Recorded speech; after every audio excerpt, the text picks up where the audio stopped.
speaking of this, there's a link up here at Drudge. I didn't get a chance to print it out. I'm going to read this to you. Senators want criminal investigation of Trump dossier author. First known referral in congressional probes. This is Christopher Steele, who was bought and paid for by Fusion GPS, which was bought and paid for by the Clinton campaign. And Christopher Steele is who wrote the now famous Trump dossier, which nobody's been able to confirm anything. And the Republicans are now going pedal to the metal against all of this. And I told you, like yesterday, most of last year, the Republicans really believed there was something to this, and they thought Trump wasn't going to survive.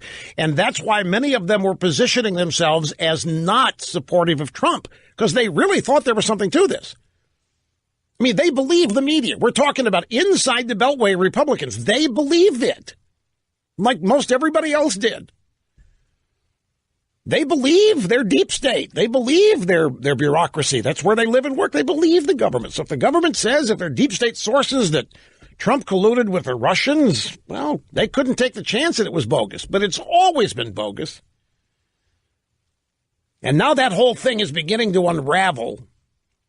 And so now they're changing the entire focus away from the dossier to this guy Papadopoulos, who was a volunteer in the Trump campaign, never met Trump, or maybe one time in a peripheral way.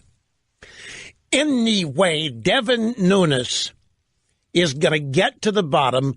Fusion GPS is being forced by a judge. The transcripts of their testimony have been now forced released. They will be.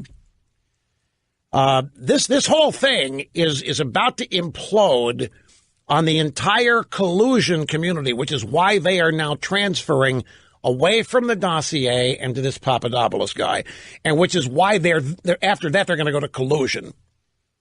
I should say obstruction. They're going to try to get Trump on obstructing all of this. They literally have nothing, and they have never had anything. All of this, as I have been maintaining for a year, has been made up.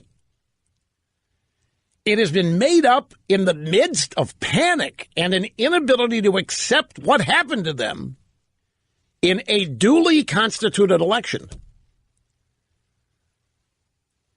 These people are in a fit. They're projecting all of the childlike immaturity they're experiencing onto Donald Trump.